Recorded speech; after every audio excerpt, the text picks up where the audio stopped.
4 years.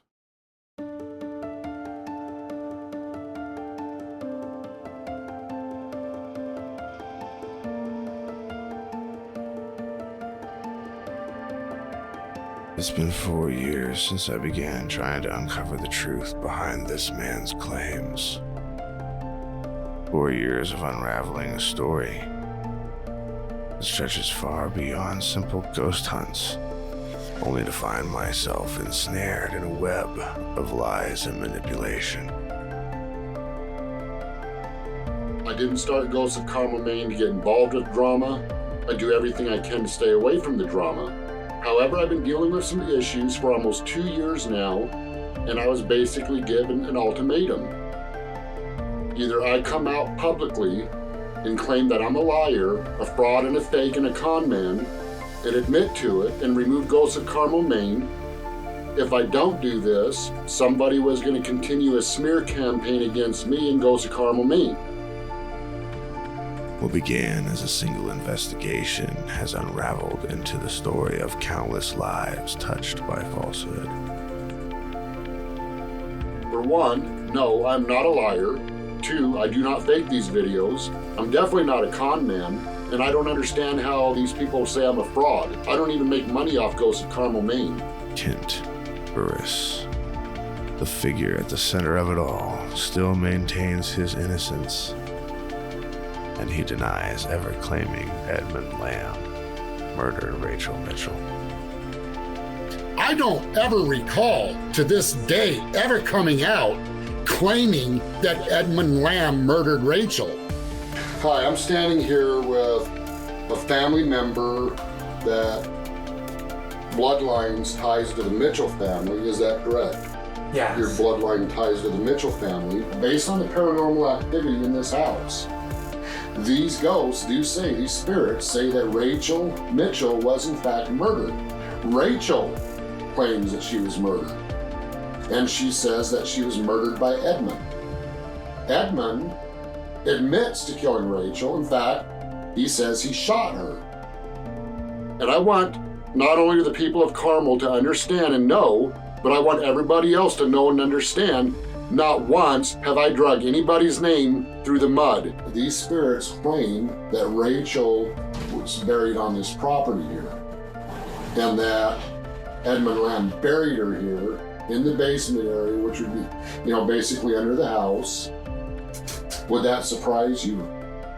I mean, is that something that would shock you? Yeah.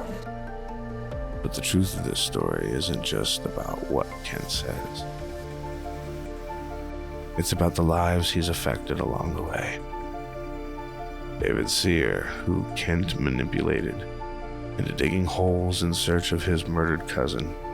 It's kind of made me more skeptical than I ever was. And in a way, that's sad. You know what I mean? I think people should have hope.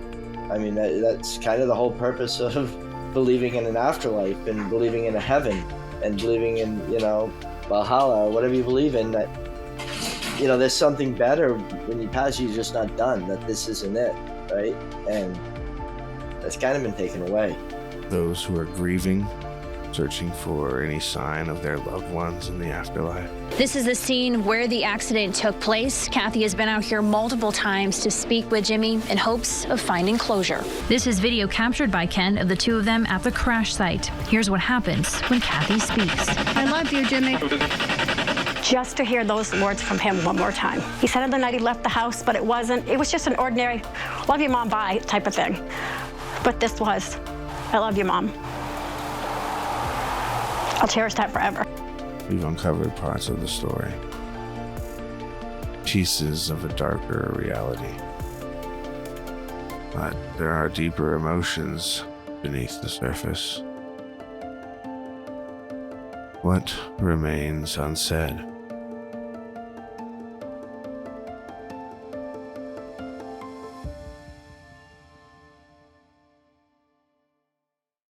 Luke and I have just spent the last 2 days with Kent Burris in his house searching for paranormal evidence, something substantial, something that could help verify these claims that Kent is making about his house being haunted. And, we're listening to the lore of the, of Rachel Mitchell and Naomi Mitchell and Edmund Lamb and all these stories that he's been telling us. And I'm obviously very skeptical of Kent because in the moment, especially, there wasn't a whole lot happening. We didn't really know that anything had happened at all.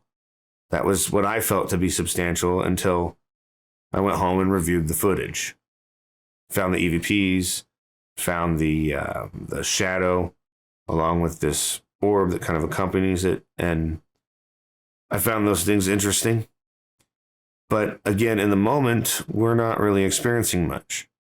And I had a discussion with Luke about what if let's just let Kent run the show today.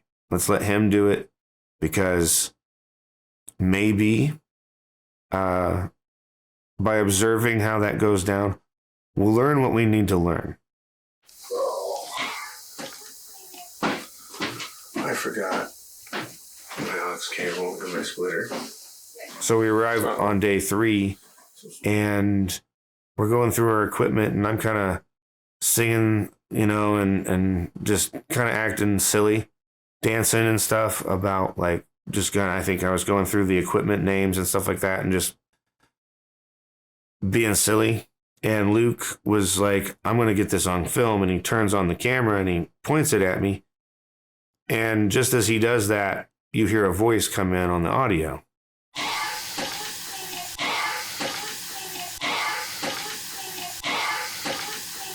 We caught this really cool EVP, or what I and Jimmy, we believe it's an EVP. But it's cool because it was captured with a DSLR camera. And that's not a tool you typically see in the field catching EVPs. And it was also cool that if Jimmy wasn't dancing, I probably wouldn't have gotten it as quickly as I did. Now, if this is an EVP, this is phenomenal to me. It's tonal, and it's not just a bunch of static and all this stuff. There's an actual voice happening here. I think in order to keep things interesting, I don't want to give away what it is I think this voice is saying just yet. I think it's important that we look at all of the EVPs that I've captured thus far and kind of go through those and break them down a bit further. But for now, we find ourselves in Kent's bedroom where Kent is tying balloons to the ceiling with fishing line. All right, I pulled this out and somebody said, "Oh, you got fishing line? Are you sure you're not tying stuff to stuff?"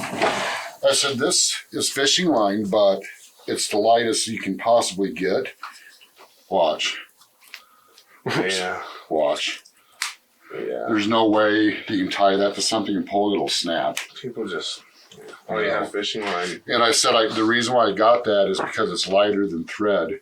Because when I hang the balloons up, I want it something light as possible to hang it on. So it's not weighing it down. But that kind of pissed me off. I said, you know what? I knew somebody would say something like that, and that's why I got the lightest one possible on top of that. So that, you can't. That is so lightweight that if you try to even tie it on a chair and pull it, it's going to snap. Yeah. It's you know what? That's bullshit.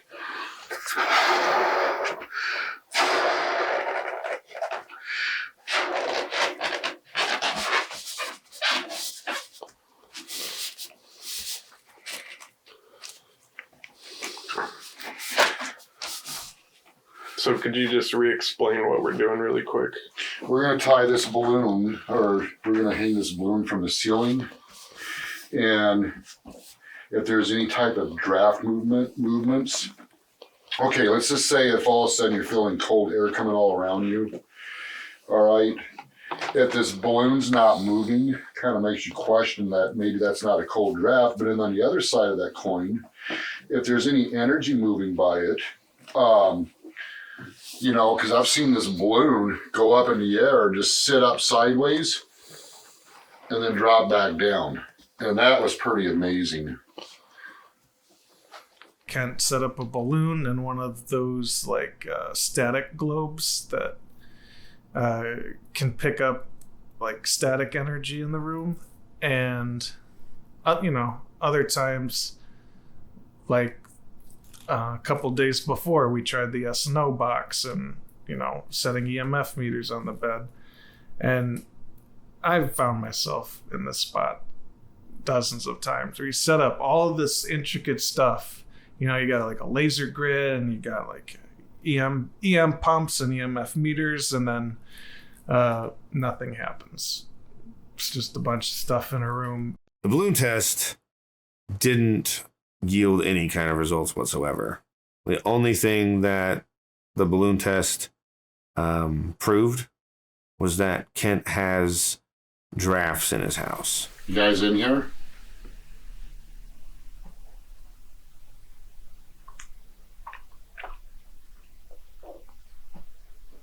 Are you out in the hallway?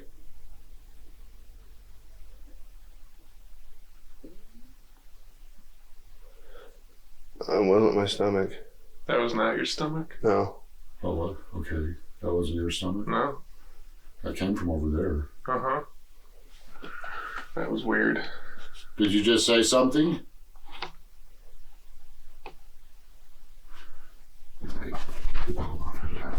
That was a really weird noise. Yeah, I mean, it sounded like a stomach sound, but that wasn't my stomach. Well, I know disembodied voices can sound like a stomach. Yeah.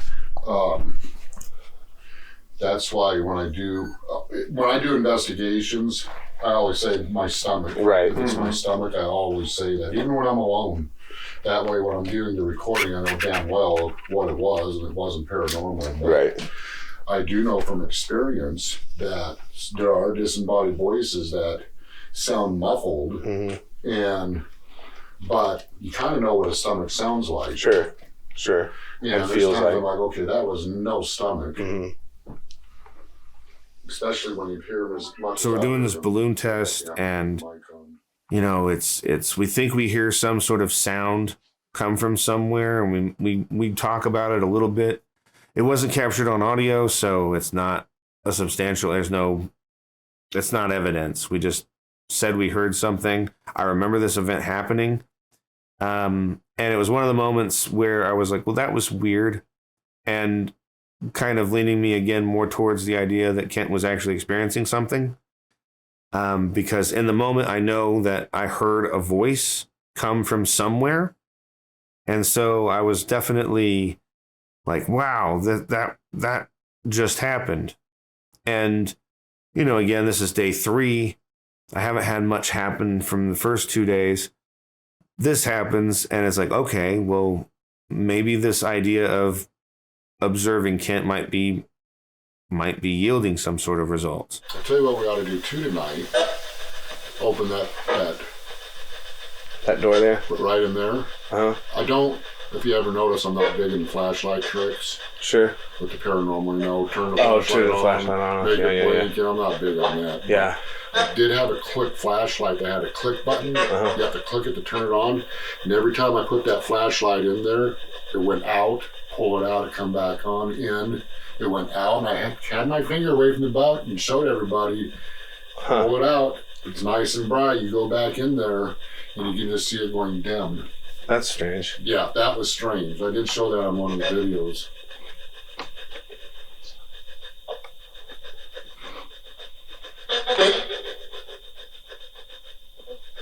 So you guys, welcome back, Jimmy and Luke.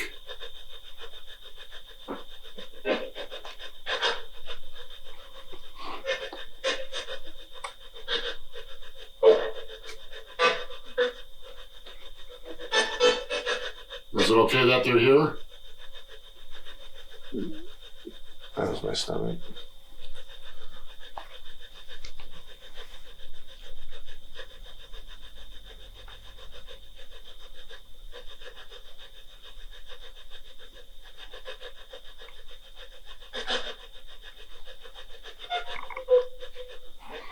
That was weird. That was really weird. Stomach there too. You sound like a child. It was like tones, but it went across, and it was the same key, sort of like it was in the same octave, but it went through 4 or 5 different bands, and it was like, it sounded like the same instrument, if I were to call it anything. That was weird. Look at that balloon. That just took off. Darn it. My camera's on it. It went out towards the right real far and then just dropped back. Is there somebody over here on the stairs? Or on this landing here, checking us out?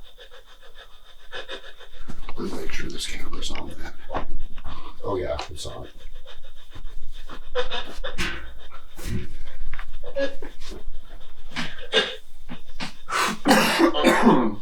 Okay, excuse me.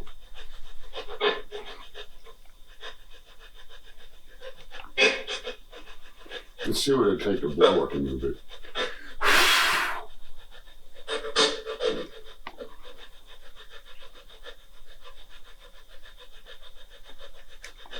Yeah, so it doesn't take much. Too hard.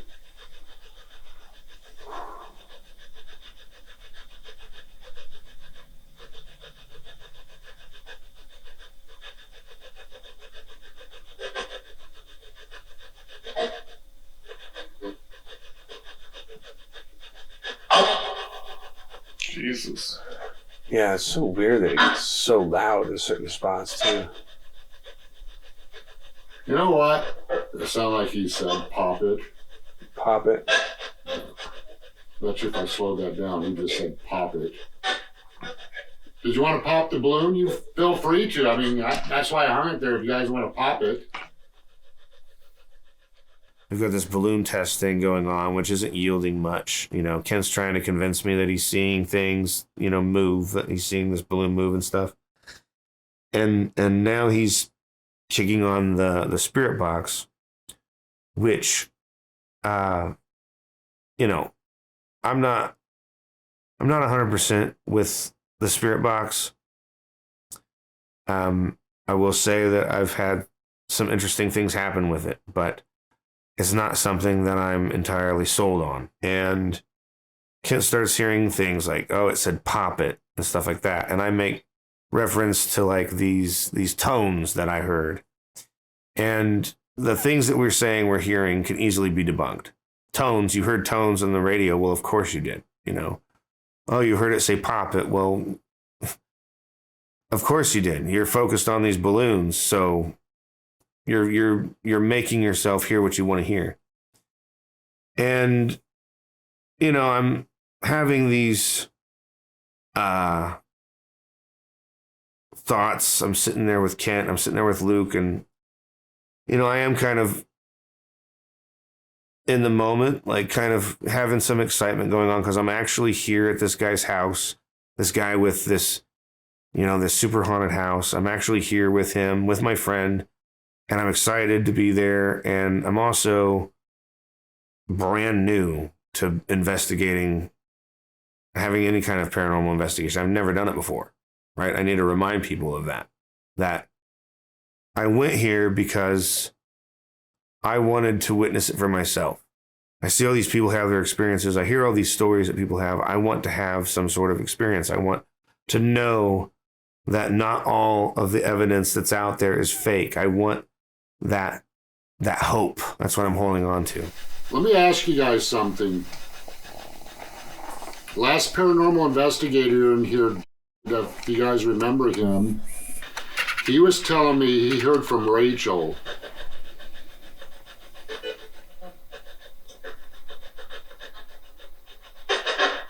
Is Rachel still here or did she move on?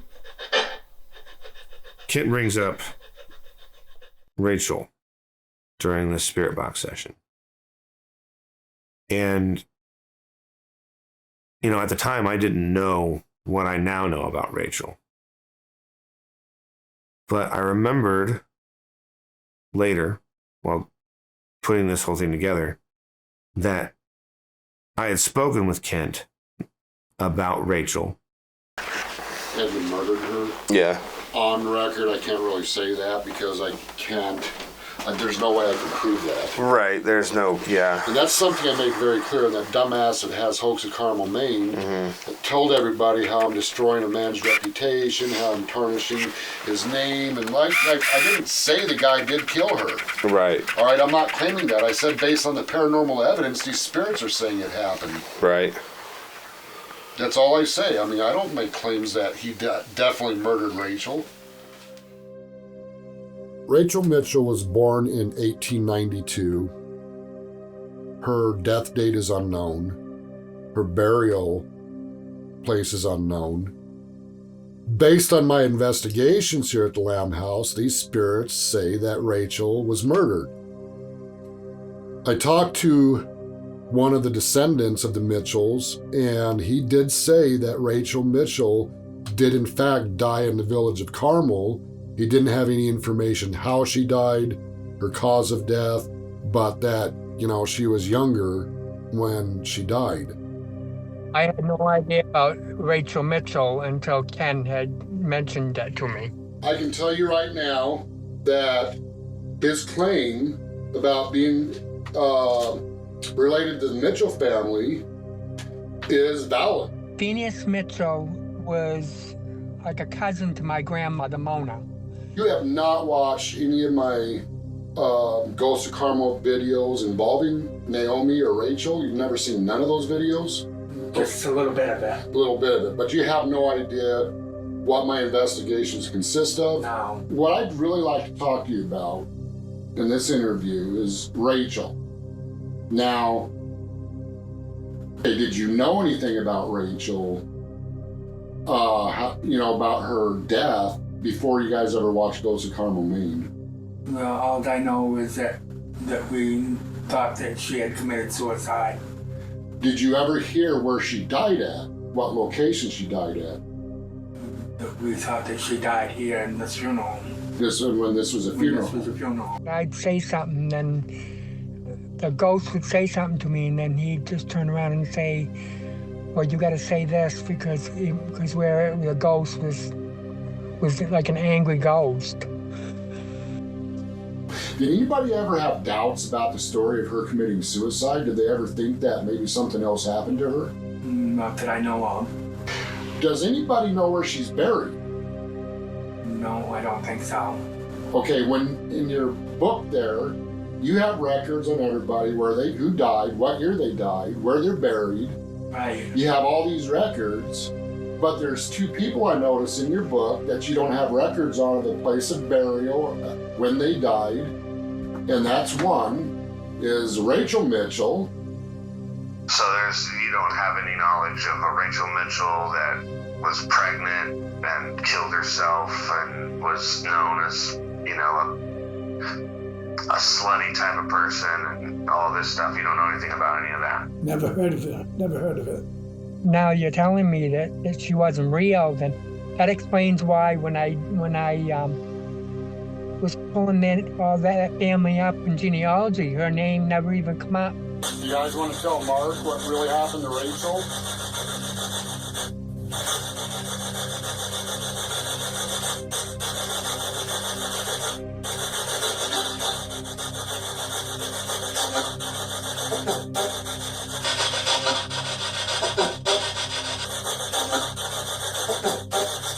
I don't ever recall to this day ever coming out claiming that Edmund Lamb murdered Rachel.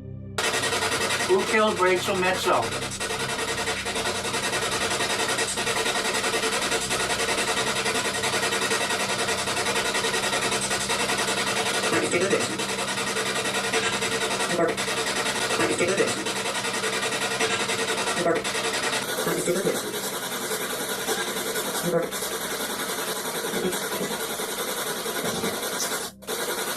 You just said he did it, Mark. I don't know if you heard that. Who did it? Edmund. Who did it? Edmund. Edmund. Did you hear that? Who did it? Edmund. Did you hear that? All right.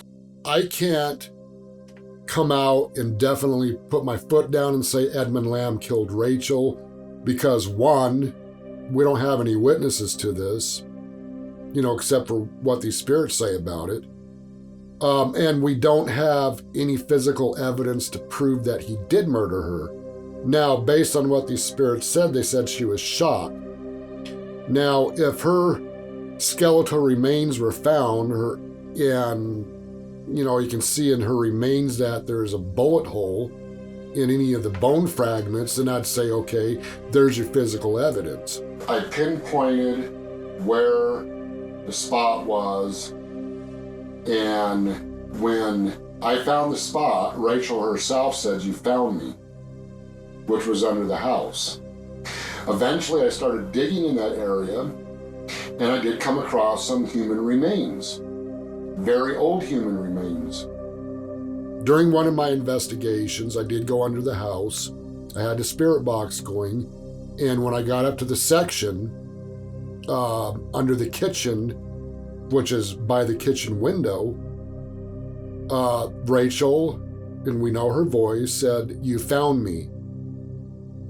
During that investigation, I stopped right there, marked a spot, and assumed that's where she was buried. Now later on, I went down there, I started digging. I'm thinking, okay, if she's buried here, I need some type of proof. I need to verify what these spirits are saying is true.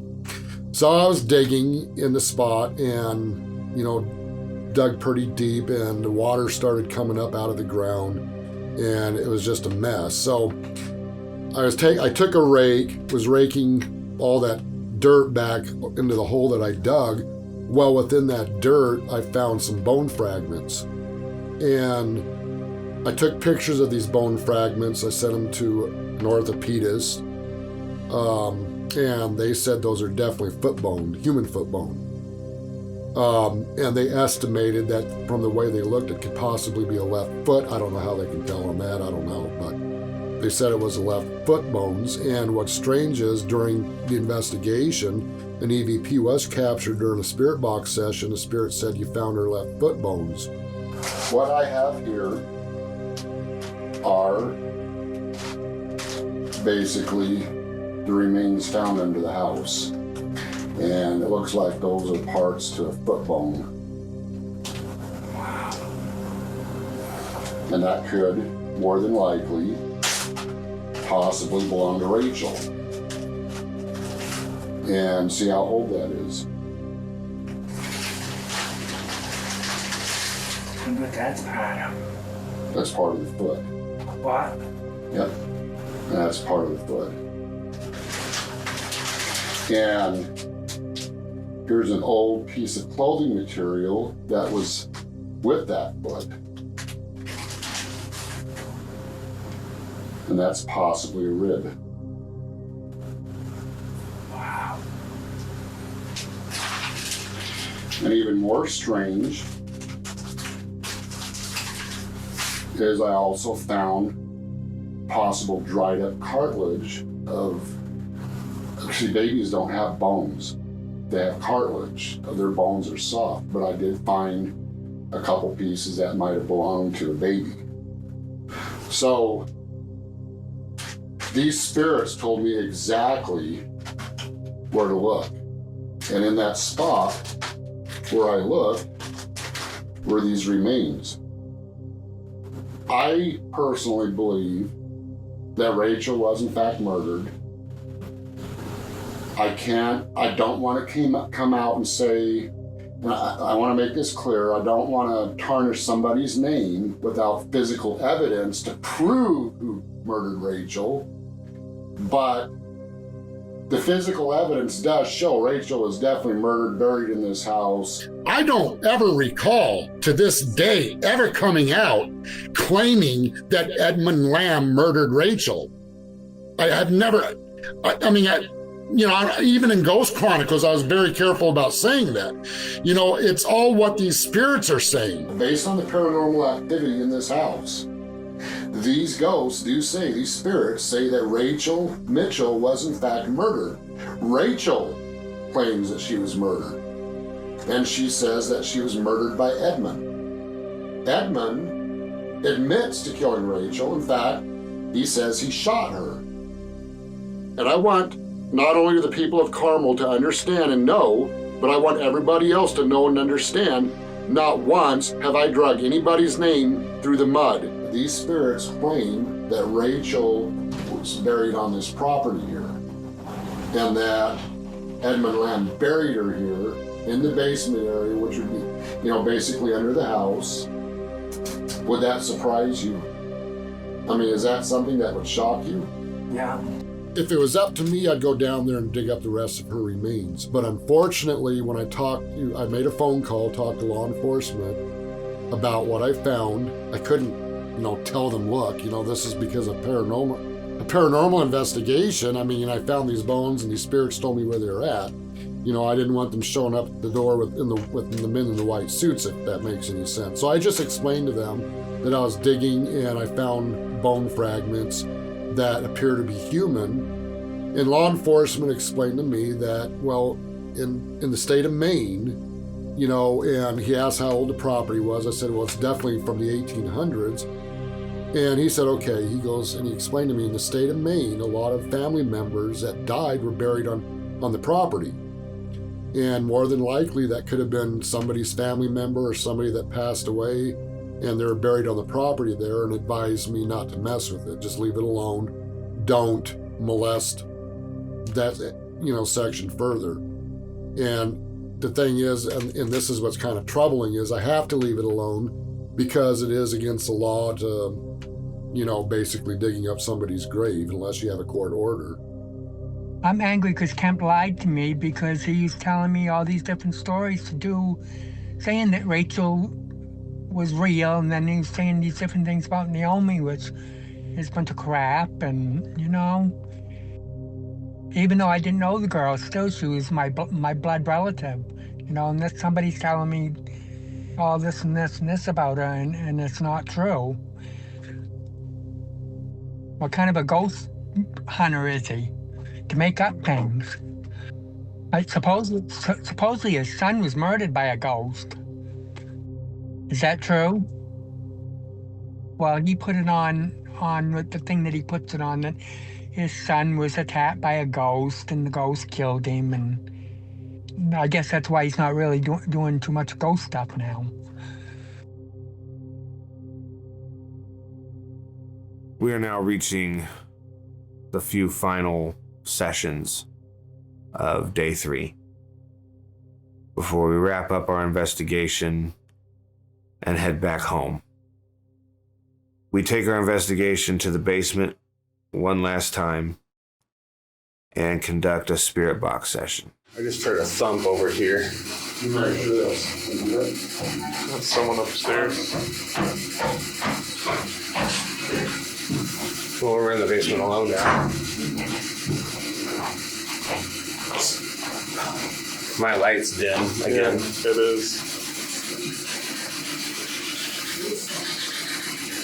Is there anyone down here? Somebody doesn't want us here?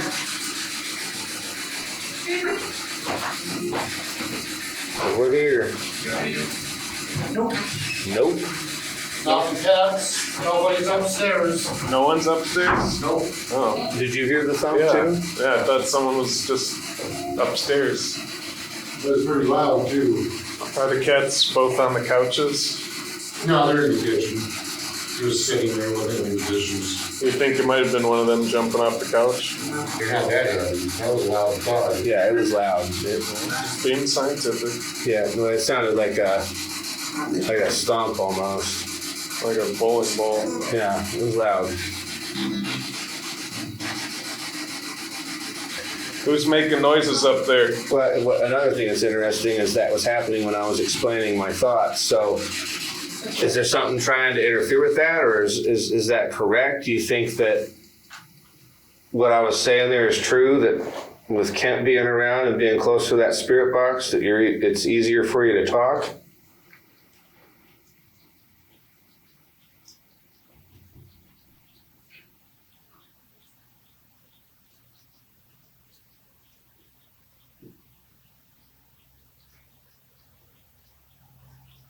I just heard a voice. I did too. Loud. Downstairs here. Did you hear it down here? If I don't know I had where to it guess, came it from. sounded like it was from on the opposite side of you. What did it sound like? Well, for me, over on this side, that's Like- for sure. So where did you hear it from? I didn't hear it. Oh, you didn't? No, that's what But I you said. heard it. I heard it. down here. Where did you hear it from? Behind me? Yeah, that's what I heard. What And did it was clear kind of too, like clearer than usual. What did it sound like? Just like a woman, like, heh, like, you know what I mean? That's what I heard. Hello?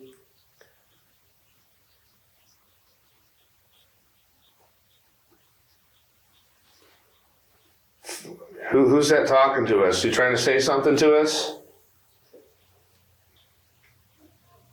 That's the ghost box upstairs.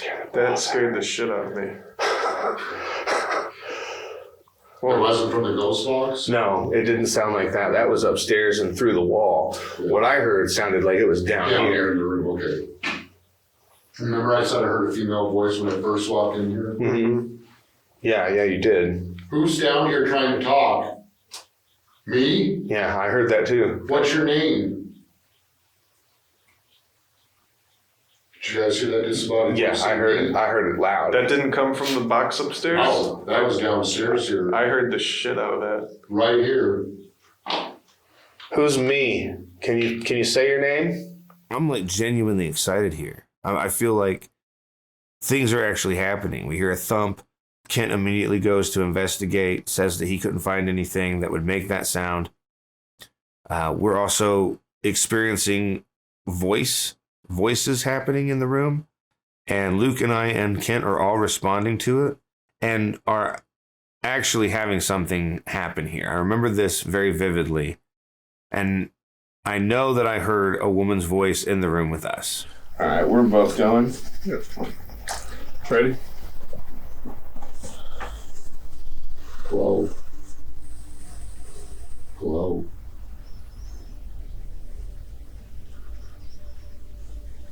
You guys, I'm here. Do you know who this is talking?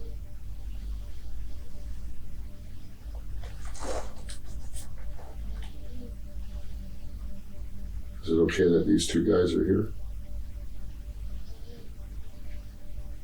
Awake.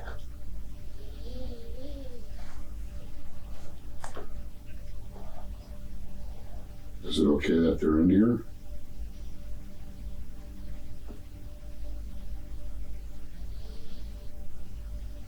No, Do you want them out? he did.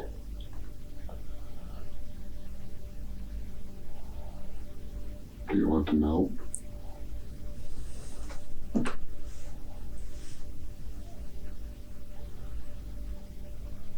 Edmund, are you wanting them out of this house?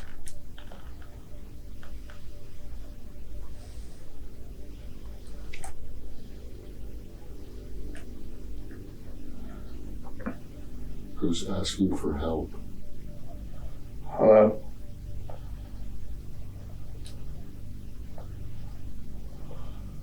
This isn't working, is it? Brown. Woman. Is this working? Are you guys talking through the spirit box?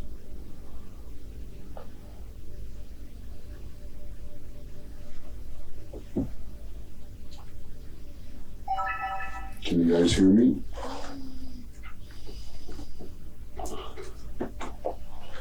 Do you know who I am? What's it? I hope.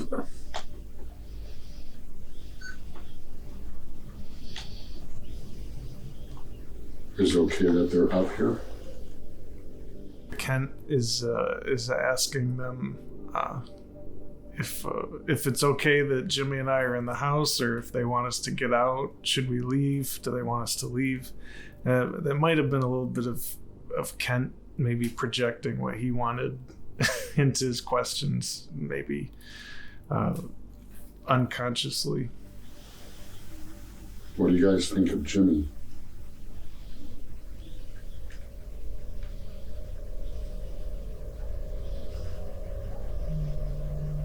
do you guys think of Luke?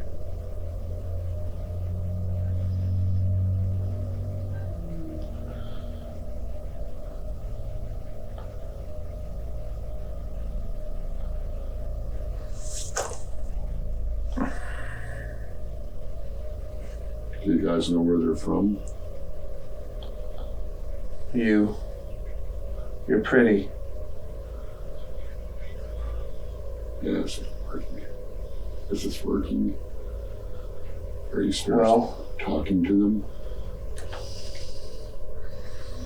Under my great-gram.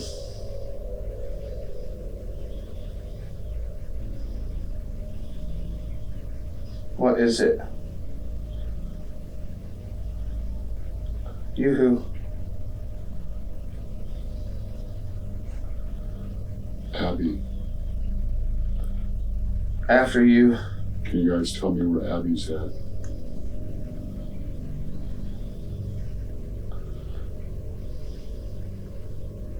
Who's looking for their child?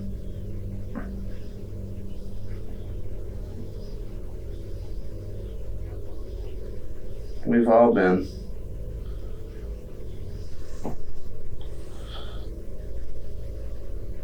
¿Cómo se llama usted?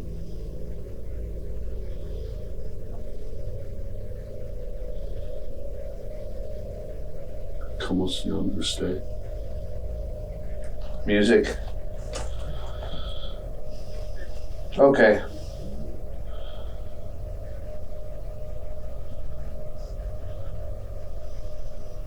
Do you know what town I'm sitting in right now? What town is this?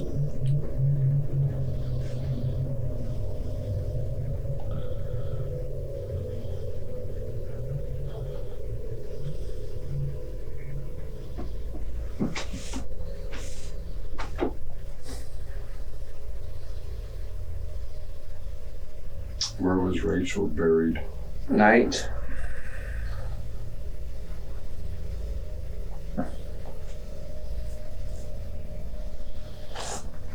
Can you remind me who killed Naomi Mitchell?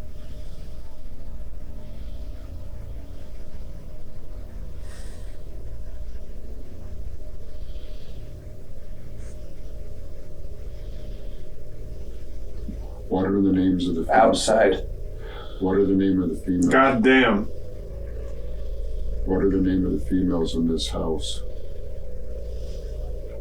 A life more.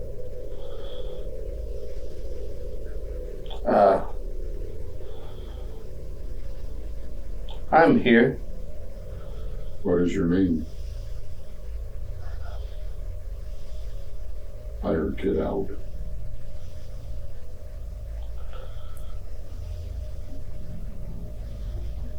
Hello? Is Elizabeth here?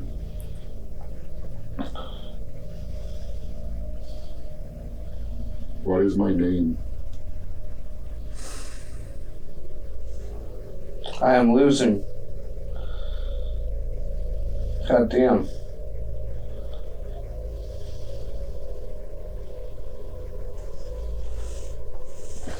Is there anybody sitting in Maybe. Is there anybody sitting in this room that's stupid?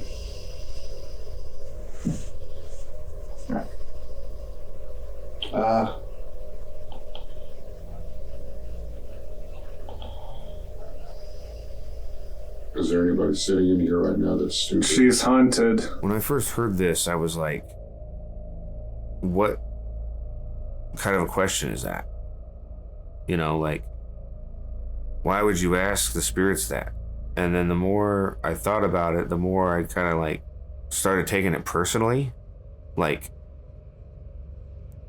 you know, especially knowing what I know now about all of the evidence that I was able to debunk and you know, all of these claims that he's made that I've been able to debunk. The more I stumble onto this section of this day, it's like I really can't help but feel like I'm being challenged, like he's calling me stupid, you know, without doing that. And of course, I could be wrong, but it just seems really strange that you would ask a question like this. Is there anybody in this room that's stupid? What's really going to be freaky is if I end up responding with intelligent answers.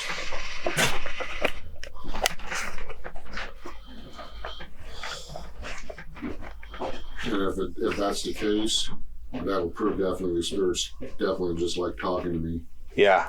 And not very many other people. I don't know what to make of that, to be honest with you. A lot of people who watch the video say these spirits don't like talking to very many people except me. The fact that Kent brought up the idea that the spirits might be a little more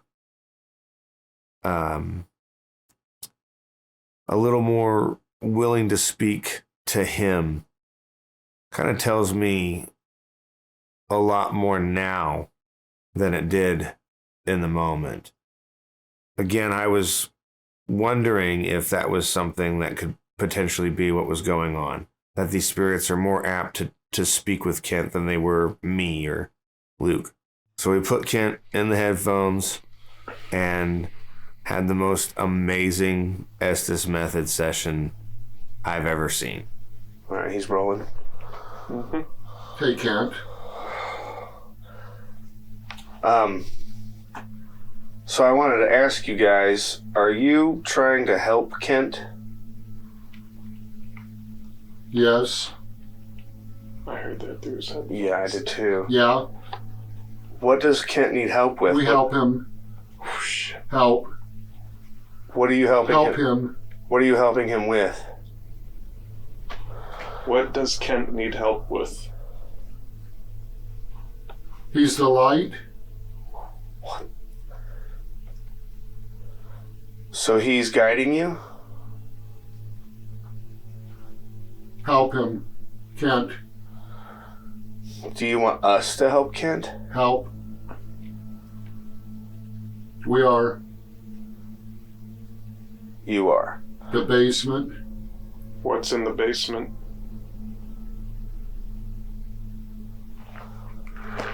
Scared. Who are we talking to? Dark. Who are we talking to right now? It's dark. What's your name? Demon. So you think that, okay. Help him. Is this demon trying to hurt Kent?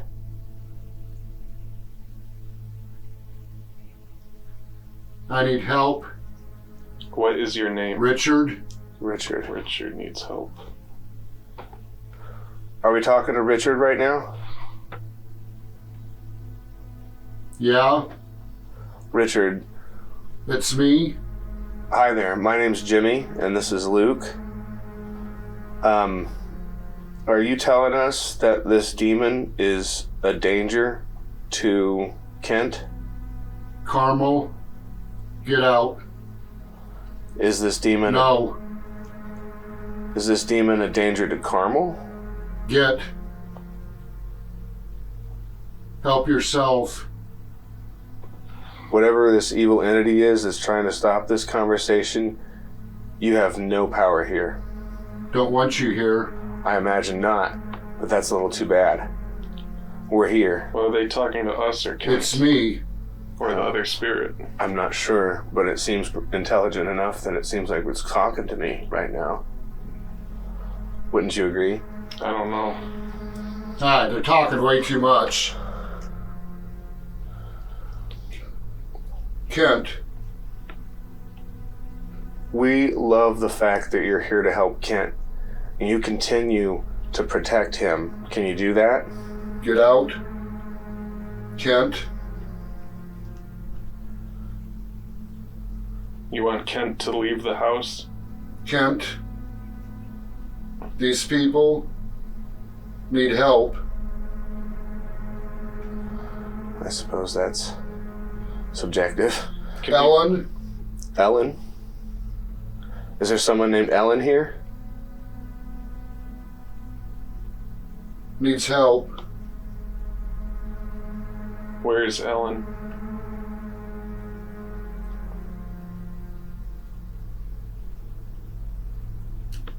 You can't help.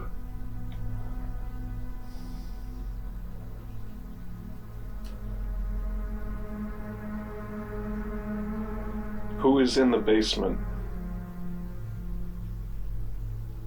You're stupid. Hmm. And Carmel. Who is in the basement? I don't want you. Why are you here? We're Get here. back. We are here to study you. Go. You don't want us here? Get out of here. It's so embarrassing to me to see this back. You know, now this is strictly, it's a matter of opinion. It's a matter of opinion, and I understand that. But it just seems to me that this is not something, you know, it just seems a little too good to be true. Get out. Who's this talking to us right now? All right, you guys, I'm going to pull this off. It's starting to give me a headache. Yep. I don't know if they're talking Bro. to themselves or Bro. what, but... That is the most intelligent shit we've had. Really? Absolutely. I mean, immediately, man. Immediately. You couldn't hear us at all? No. Dude. Wow. That was too loud in my ears. Dude, that was insane. Was it intelligent answers? Yes. Pretty much every single one. How fast? Pretty quickly. I asked if they were trying to help you, and they said yes. I mean, I have to review. I can't remember everything because it was so happening so quick. But I'm telling you, every single response was some sort of, I mean, it was pretty much some sort of answer. And then it seemed like something was trying to interfere because we were making connection. Mm-hmm. And then it seemed like something was trying to not let it happen. And that's when things started getting negative. Because at first it wasn't negative at all. Yeah. He is the light. We help him and stuff like that. That's crazy because the light? You are. Oh, Jesus. Oh, so they see me as a light? Yeah, that's what we gathered. That was awesome. I need a cigarette. Yep. No, I cannot hear you guys. Like, that was awesome. Going at 100 milliseconds, all you're hearing is static, but you hear those voices. But you understand what I was saying? We could hear the responses through your headphones. Yeah, a couple of times. But you know how I was saying, it's like it's happening so fast, and you're trying to, you know, but you're doing really good. Like... Yeah, well, I can definitely hear them. I mean, that is weird. That is weird. Well, my ears itching bad. I think there might be a demon in the basement. Oh, yeah, there is. The more I watch it, the more I'm embarrassed because I really wanted it to be real. I really wanted it to be real. And like I said, my guard was down a bit because, you know, Kent and I were kind of talking. He had brought up something that I hadn't mentioned to him. He brought it up on his own. And so I kind of was like, oh, wow, you know, and I had heard what I thought was his voice earlier. And now we're having this exciting, what seems to be a discussion with spirits. I'm biting into it, and Luke is biting into it. And, you know, we're thinking that we're hearing words come through the headphones as he said them. And, you know, we're just totally wrapped up into all this. Very, very, very wrapped up. But the more I watch it, and the more I watch Kent, and the more that I remember about Kent, I'm forced back with the whole point of everything I'm doing. I can't trust Kent. I can't trust him.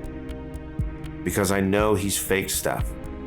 I know he's faked these videos.